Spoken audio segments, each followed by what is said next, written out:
welcome to Ego Netcast.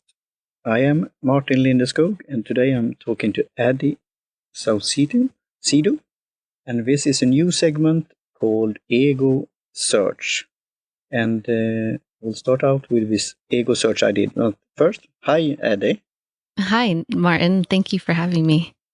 Thanks, and welcome, and thank you very much for joining me in this new segment of Ego Netcast. So I did an ego search on your name, Addy Saucedo, and also on the podcast planner. And when I did the search here on your first name, the podcast planner, I got like 861 hits or something like that. One hit was interesting to see about Create Space, and we will talk more about that, about your book publishing, self-publishing book about the podcast planner. And also I saw, I think it was hit number, result number 10. It was Libsyn Google Plus about the podcast planner, because I saw them in the book as one of the sponsors. And then I did on your name, Addy Saucedo, and I got, it was 6,000 something, 600. And there, for example, it was your Twitter handle, one of your Twitter handle, Addy, and then MVR, and this modern radio, and then vintage in the middle there. So we could start out with that, because I got curious about the modern vintage radio. What's that standing for? So yeah, modern vintage radio, it holds a special place in my heart because it's actually the first podcast that I ever launched back in 2012. That was the show that started my podcasting journey. And through that, I made it also an entity for my business online. So anything that I do, it's under the umbrella of modern vintage radio. So instead of putting my whole last name in the Twitter handle, I just decided to put Addy MVR for just a quick abbreviation. That's funny. I mean, it's a bit interesting to see how you jumped out in the search results with your company name and the handle, and also when I'm doing a search on myself, because I find myself, my last name, and I find especially my Twitter name, Lyceum. Because back in the day, 2007, I didn't know exactly what kind of handle I would pick. Should I pick my last name, Lindeskog, or whatever? And then I said, Lyceum is short and sweet, standing for Aristotle's school, Lyceum, in Greece. It has a philosophical meaning. We had it as a magazine back in the day, and it was pretty short also, so I could have it on a cap, for example, baseball cap. Right. Then later on, people, when I met on conferences and so on podcasting event here in Sweden, people said, so you are Lyceum. So they knew me by my Twitter handle and not my regular name. So it's pretty funny how you what you find when you search on yourself. Right. So one of my philosophical name is Ego. That's I in Latin. So that's I thought about this new segment that I explained in this pilot episode. But you do an ego search on yourself and maybe on your fellow people in the space and so on. So we could see there, how do you search and when do you search and why do you do an ego search, Addy? Yeah, I think so if I'm searching myself, if that's the question, it's just to see, I think, calibrate to make sure that we're actually in the right direction for our business and for our brand. Obviously, if I have, Addy Saucedo and then a whole different person shows up or nothing is mentioned about the podcast planner, then that tells me I need to work on the search engine optimization side of things, or need to refine how I'm setting up my blog post, the podcast, and everything that I do online. It needs to come back to me. So I think that is very important, searching yourself online very often, just to confirm. If somebody decides to just type in my name, Addy Saucedo, is my company going to show up? And if it doesn't, then I have some work to do. Yeah, that's great. And now is also playing with name. Often you use Google search engine, but back in the day, or it's still around, but maybe it's called something else. It was Internet Explorer.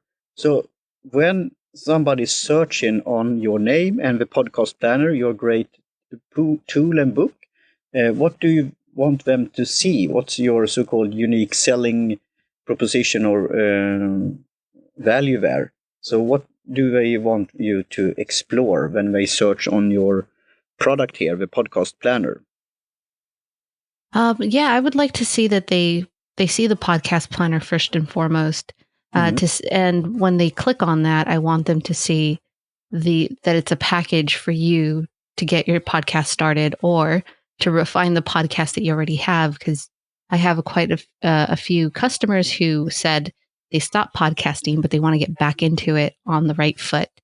So I want them to quickly be taken to that page, whether it's on my site or on Amazon, to look at what the podcast planner has to offer them. That's great. And as a note, as I said before, it will be no so-called hard questions in a way. But when I saw on your Addy MVR, it was in the link, because when you do your Twitter profile, sometimes you do it and then you forget about it.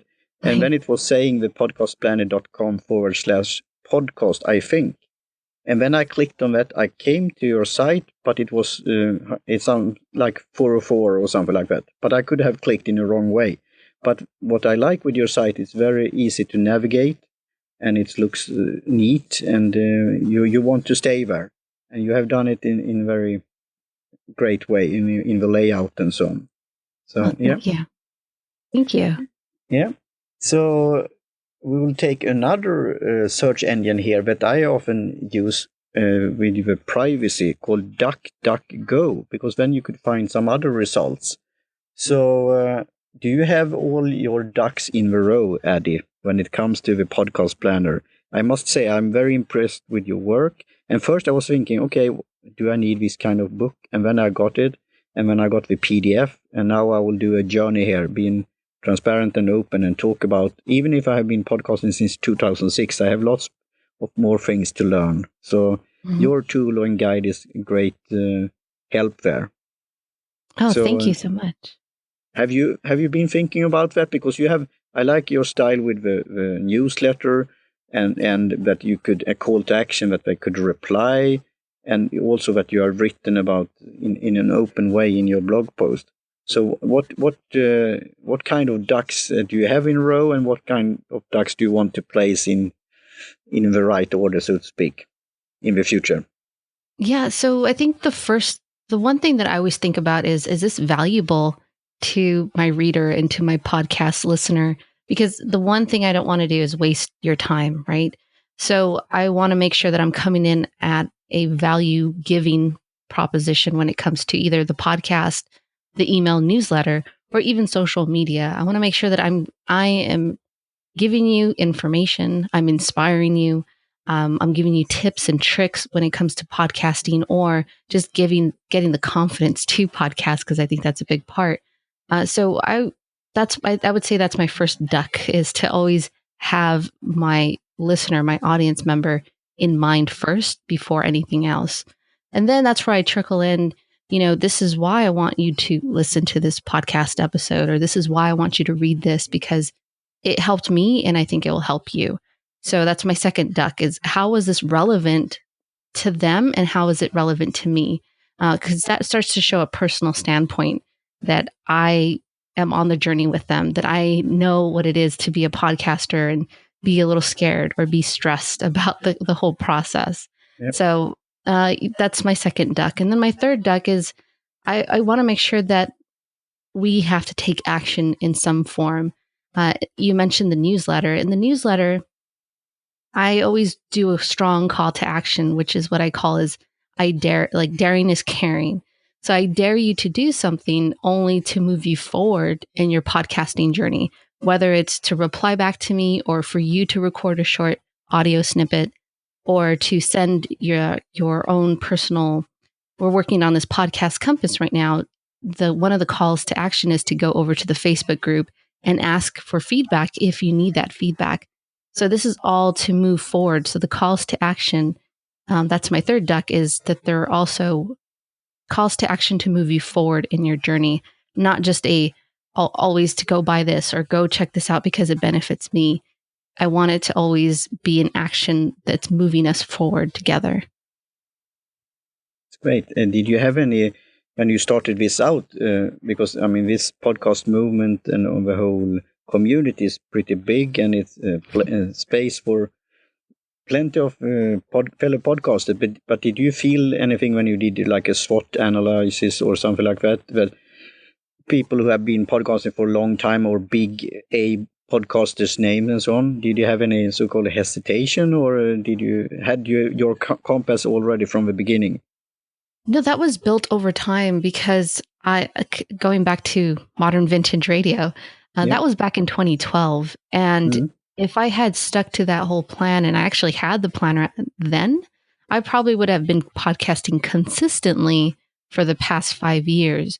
But it's kind of a bittersweet moment if you think about it, because I pod faded from modern vintage radio.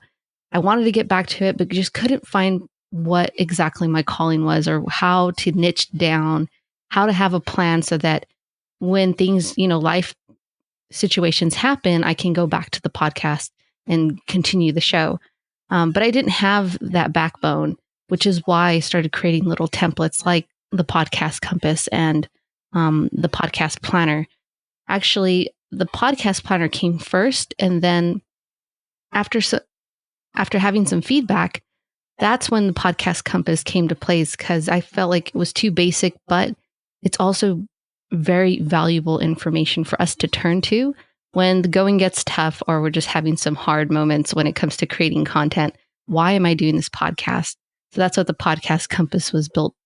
That's why it was built for, to give us that reminder. This is why you set this podcast up to begin with.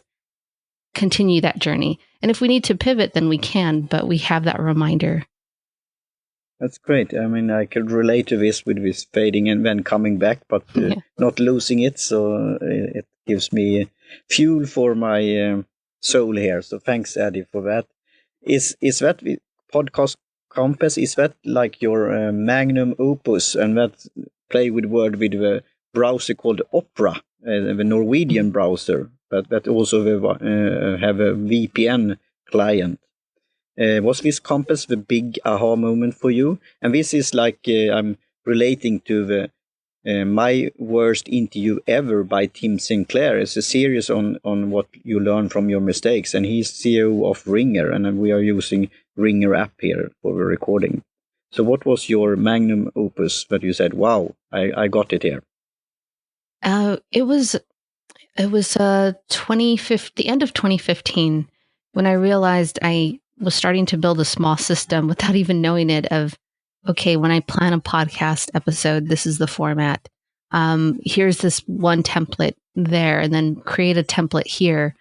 So I kept creating these frameworks and these documents to help me podcast and help others who hired me to help manage their podcast and help them on their journey. And then all of a sudden, I just realized, wait a minute, I think I have something here. There's quite a few templates that I have that I can put together and not just not use it for myself, but distribute the book for others to use, because I'm not the only one podcasting. And, it's funny, Martin, I feel like we have been fans of podcasting for a very long time, and podcasting is now really skyrocketing and becoming popular as a mainstream media. So this is a very exciting time. And I thought, well, I have to put this out there because other people are going to jump on podcasting. Yeah. And I mean, as I said in my pilot, I talk about the client, and I talked about the podcast planner and brought the book to her office and showed it. And she got very inspired and excited about that you could have a guide, because that's what I am as a client or a consultant, to guide her on her social media activities and her journey here to start something, because she had a message to say, and then she found it when I said about podcasting, but it took some time. So, and with that, we will do another phrase here, like Schwarzenegger with Hasta La Vista, baby. And that's Altavista. That was my first search engine that I used. So could you say something about how to come back to you and do a shout out there in some way, or something, a tool that you want to use? that you are interested in to hear about in the future episode of this ego search engine? If there's something that I'm interested in, I think I just want to learn more about these services like Ringer. Yep. And I think it's a cool, neat tool and makes it easy. You sent me a link and I just click on it. But I would like to know more about the process that happens before and after. That's great. And I will then send that and include that in the show notes, because I had an interview with Tim Sinclair with Ringer. And as I said, I'm not a technical person, but it's very handy dandy tool. And it's great to see how all these tools we could use now and in the future, and how more simple, in a simplified way it have done. It's lots of work, and that's why you need this podcast planner and the guide and the templates, and also get inspiration. So thanks for your time here, Addy. And we'll do a call to action here. So please tell the listeners where to find you. It's very simple. thepodcastplanner.com. And that's where you can get free templates. You can follow me on any social media website. And that's where you can contact me directly too, through the contact page.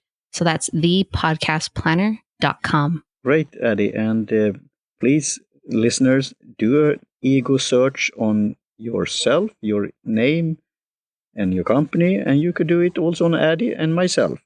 Thank you very much, and cheerio.